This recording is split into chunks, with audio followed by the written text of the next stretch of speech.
Okay, Steppenwolf, Herman Hesse. This is that kind of book that you inherit from your older sibling, and it sits on your shelf for like 5 years, and every year you read exactly 10 pages and then stop reading it, and it's probably for good reason. This novel very broadly falls under the category of 19th century intellectual who's like not okay with the world changing. Um, it's just like that existential threat of like jazz music being more important than Mozart, and just like everybody knows it. So basically, this novel takes about half of its length at like 250 pages to set up this premise and this individual who just like cannot deal with society in any way. And it's kind of hard to feel like you connect with him for that reason, because the entire time he's just complaining and like self-sabotaging himself in a way which is maybe not very just easy to connect with for a modern audience. At least that's how I felt.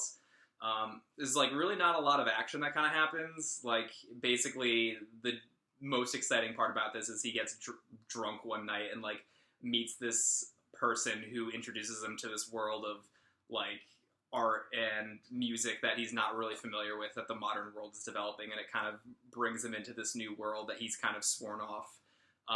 And really not much happens besides that. Like really the most significant character development is like he learns how to foxtrot, and yeah, I don't know.